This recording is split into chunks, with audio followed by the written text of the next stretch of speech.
And now, WBW Theater. Welcome to WBW Theater.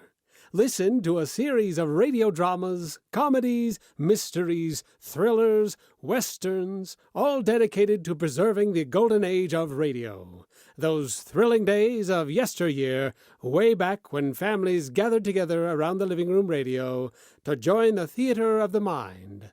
Listen now as we take you way back when imagination ruled and creativity had no limits. Listen now to WBW Theater. The events that took place in Shoshone, Wyoming territory are still something of a nightmare to me.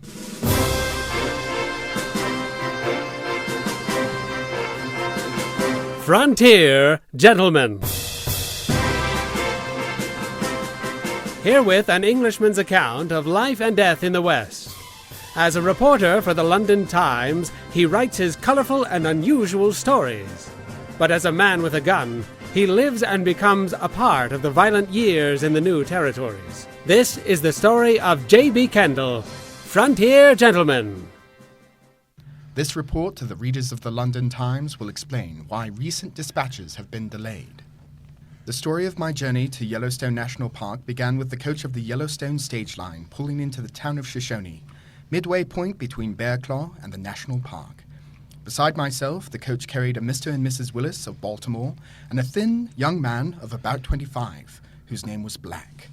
As the driver pulled up in front of the Shoshone Hotel, a group of men came forward to meet us, one of them wearing a badge of the deputy sheriff. Oh, whoa now. Come on, whoa. Howdy, Charlie. Well, this seems to be a nice little town. Yes, it does. Let's stretch our legs, my dear. Getting out, Mr. Kendall? Oh, yes. According to the schedule, seems we'll have our supper here. You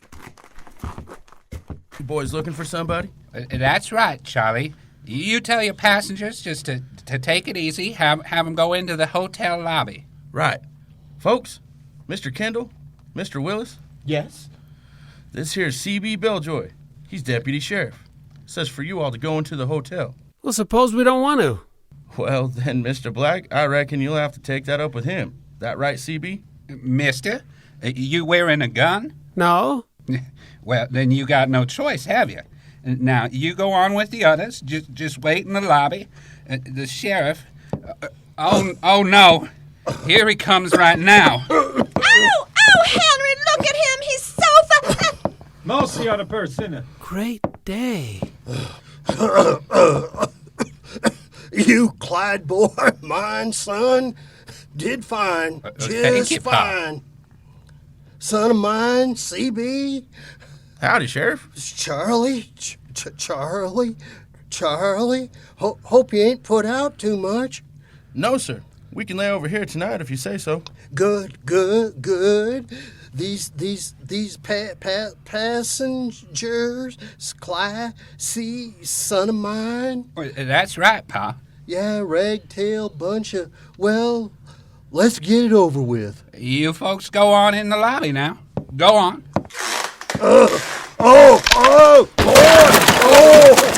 Pa! Oh, my! Come on, help me get him out. Sheriff. Great day. He's busting through the boardwalk. pitiful. Clyde, CB. Pa! Come on. Pa! Stop sniveling. I'm here, Pa. Up out of here, you boy. Here you are, Pa. Son, now, that's it. Give me your hand. Ain't bright, boy. Now, then pull. Somebody get behind me. Somebody get behind me. Now, that's it. Now, you two back there. You push, shove, pull. Son of mine. Pull, shove. There. Now, that's it. That's it. There. That's it. There. That's it. There. He entered the hotel without further mishap, and we were instructed to take seats facing him. After we had complied, the deputy, CB, told us why we were being held there. Pa got a telegraph message a while ago from the sheriff in Bearclaw. And now seems like somebody has snuck into the Lucky Dollar Saloon office and walked off with the payroll when the stage was due to pull out. Now the sheriff down there... Ben yes, Pa. Johnson? The sheriff, Ben Johnson. He figures that the man that did it rode off on the stage. You mean you think it was one of us? Well, that's what the sheriff in Bearclaw thinks. They look guilty. They could be in cahoots, huh, boy? Now, just a minute, Sheriff. Who's he? Name's Willis, Pa. It says it's his wife traveling with him. Woman looks like her's got to be his wife. Why? Sheriff, would you mind telling me Don't bother me during court, mister. Court? That's right. But this ain't... I mean, it can't be no court. Where's the judge? And the jury? Mr. Black, this here's Pa's court. You mean it's a kangaroo court? What? Why you call me a kangaroo? You dirty. $50. Give me right now. $50? For what? Contempt. Or 50 days, which you decide. But, you can't... Mr. Kendall? Excuse me, Sheriff, but according to the law, a sheriff does not have the authority to exercise a fine from anyone in court. Only a judge can do that. A judge just did. You mean he's the sheriff and the judge? And the jury. Jury. And the mayor. Mayor. And the town council. Council. Executioner, boy. Well, that too. You forgot executioner. Executioner, yes, sir. All right, now we understand. Let's get on with it. Bring him to attention. Yes, sir. Attention, son. This court's hereby in session. Judge Granger Beljoy presiding. First case. People against the thief at Lucky Dollar and Bearclaw. Now, which one of them you reckon did it, son? Him? Henry! Sheriff, Reckon not. She wouldn't let him loose long enough. Rob's saloon. Must be you, mister. No, Pa. That's the English fella. Foreigner? Pussyfootin' foreigner? That's how I figure. No guts. Wouldn't do it if he was starving. Lily-livered starving. Well, that leaves him, Pa. Yeah? How you plead? What's his name? Black. Yeah, how you plead, Black? Plead? I ain't pleading to no way something I didn't do. Innocent. But boy, you look guilty of sin. Might's well confess. But I didn't do nothing. Sheriff. You keep out of this, Mr. Kendall. Black, you say you're innocent? Yes. I say you're guilty. You got witnesses? Well, no. I got no... Sheriff. Sheriff, Judge Beljoy, Your Honor. Sheriff. Well, what is it, Charlie? Judge, sir, Sam over at the telegraph office told me to give you this. Just come in. Let's see.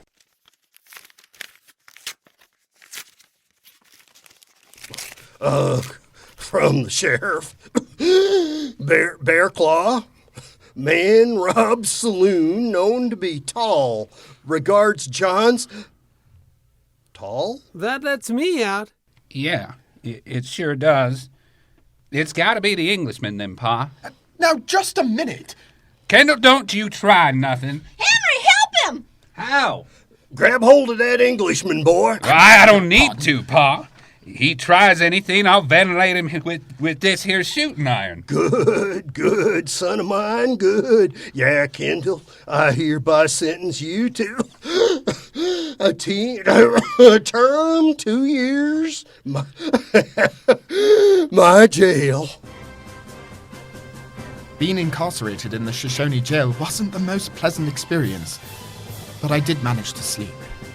And while I was oblivious to the cares of the outside world, I learned later that Sheriff Beljoy received another telegraph message from the Sheriff of Bearclaw. Read it out loud, Pa. Yes, I'll read it. Says, thief captured here has confessed robbing Lucky Dollar's saloon. Release your prisoner.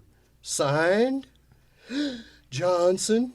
Why, that low-down ornery. Pa!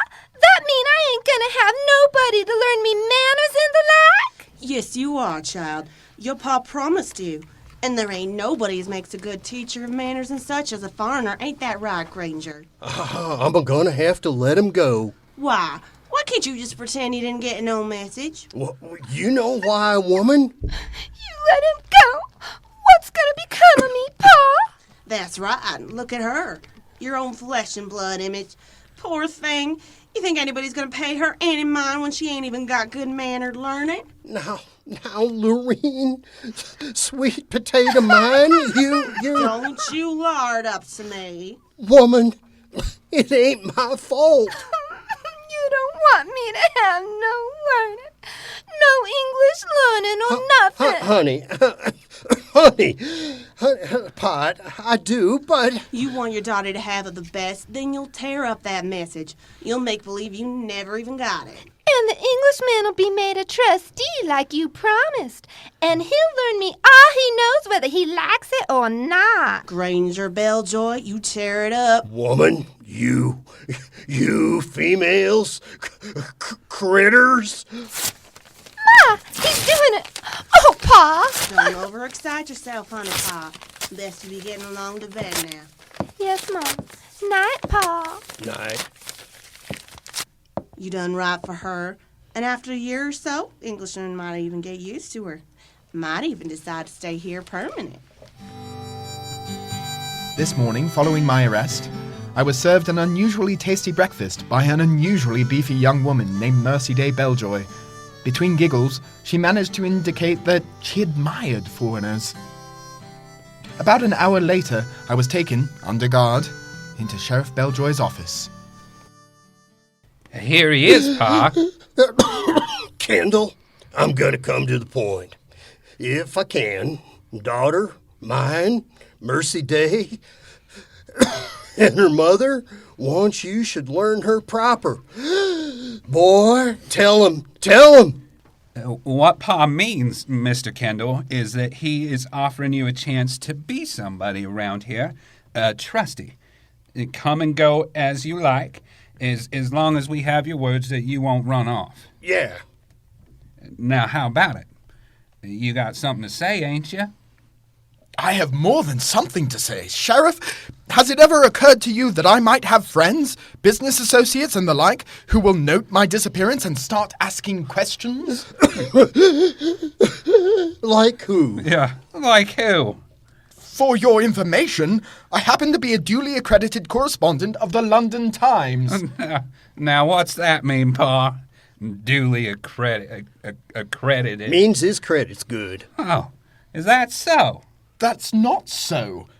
What it means is that the newspaper I work for expects to receive a journalistic report from me within the next fortnight. When they do not receive it, somebody's going to start asking questions. And when that happens, they'll start looking for me. Pa, they ain't gonna have much trouble finding him. Why, those folks on the stage. They're long gone. But what about his writings? They're going to receive it same as usual. Only, Kendall, you write one word about being in this predict mess, you won't get no food at no time. You won't get out of that cell. That's it. Well, how about it, Kendall? Now, you want to eat, don't you? And that cell get mighty small after being in it 24 hours steady. Now, you gonna do what Pa wants you to? Learn my little sister manners and behave yourself?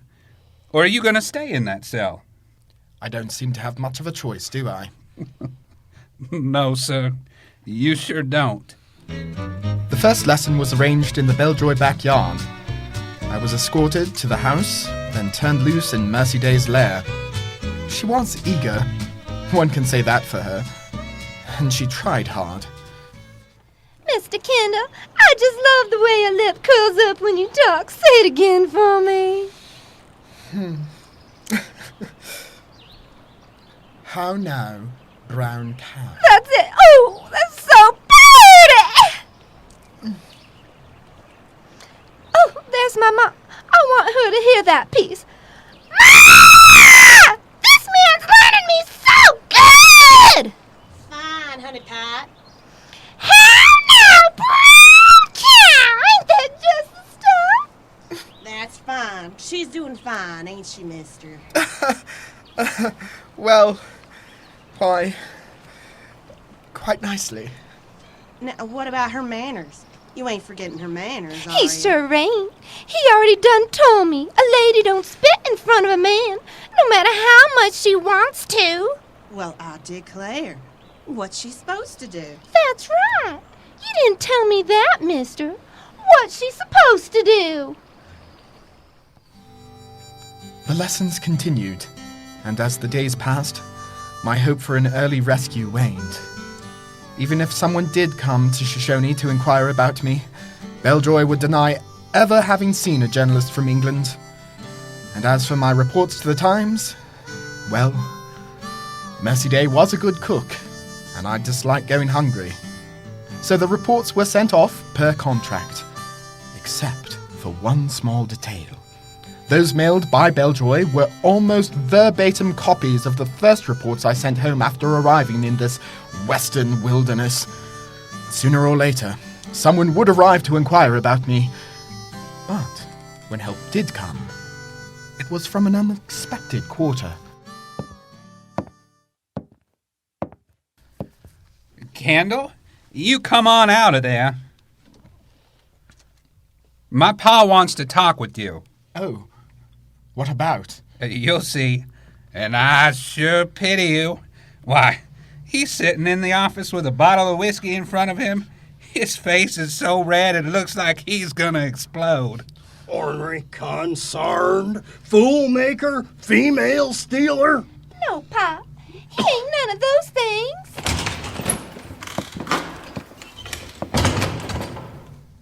He ain't. We'll see. You, Kendall, over here.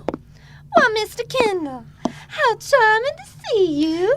You, Kendall. Pa, before you get started, can I have a suck off that bottle? Boy, you get scat! Yes, sir. Kendall, you miserable female stealing, conniving, scheming. Pa, he ain't. Isn't none of that. He loves me. He ain't in love. He's sick. Look at his face. But he does love me. Tell him, Mr. Kendall. Mercy Day. Sheriff, I have no intentions, honorable or otherwise, toward your daughter. Pa, you scared him. He can't say it like you did to me. I said? What to you, Mercy Day? How do I love thee? Let me count the ways. But that's poetry. Sure is. Prettiest thing I ever heard. Wait a minute. You really did say such words to my little girl, Kendall? He just admitted it. Well, yes, but that's part of your career. Part of your courting me, honey pie. Pa, why don't you pronounce us man and wife right now? Later, much later, I returned to my cell. Still a bachelor, a state Mercy Day seemed determined to change. Beljoy had ordered the lessons stopped, my privileges as a trustee rescinded. I was contemplating my dark future when I heard it. A scraping sound, just outside my cell. Kendall. You, Kendall. Come over to the window. Who is it? Me, Charlie, the driver. Thought you and everybody else had forgotten about me. No, just waiting for the right time. Besides, I couldn't do nothing long as I was sitting at the top of the stage. Had to wait for my day off, which is now. Charlie, take a message for me. No, don't fool with messages. I aim to get you out of there. If you do, I'll be in your debt for... Hush all that jabber. Ain't time for it. Look, the stage leaves for Bear Claw in a half an hour. and you're going to be on it. How? With this. You know how to use one of these, don't you? Oh, yes. Yes. Good. Sheriff's gone to dinner. Won't be back. Only CB's here. Just don't shoot anybody you don't have to. Oh, and remember, half an hour. You just be out front. Wave.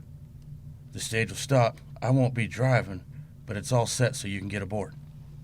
Thanks, Charlie. Oh, Charlie. Charlie. Yeah? Why are you doing this? Mr. Kendall, you won't believe this, but you know that little gal, that Mercy Day? Oh. You're ruining her. Teaching her good manners and such. She thinks she's getting too good for me. You keep on, she won't marry me ever. You know the saying. One man's meat is another's... Well, you know it. 15 minutes later, I walked to the door of my cell and yelled for CB. He responded. Took one look at the gun in my hand and promptly agreed to surrender his gun and step into my cell, which I just as promptly locked. A few minutes later, the stage pulled up, and I stepped aboard. It wasn't until sometime after I returned to Bearclaw that I was told what happened when Sheriff Beljoy learned of my escape. He was sitting on the back porch with Charlie, the driver. So he lights out like a big saddle bird.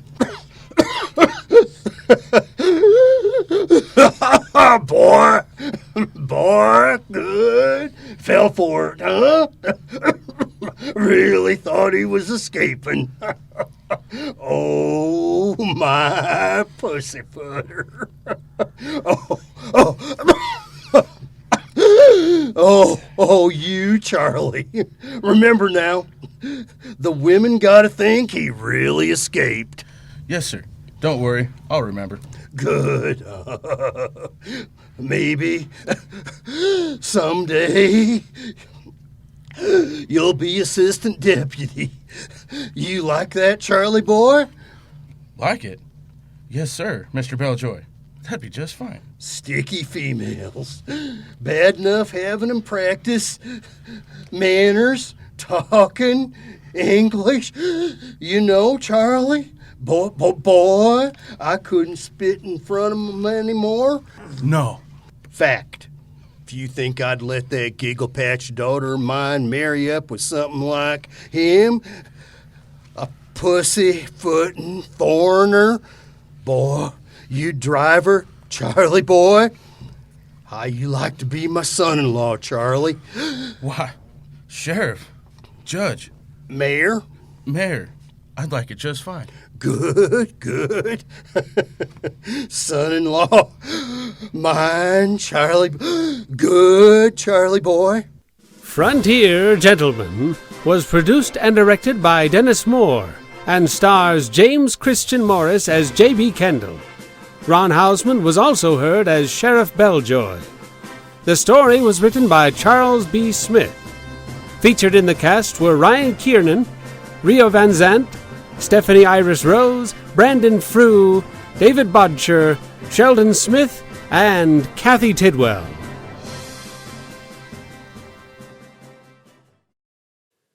Join us again as we bring you exciting thrills and adventure, rip-roaring comedy, and shoot-'em-up westerns and gangbusters.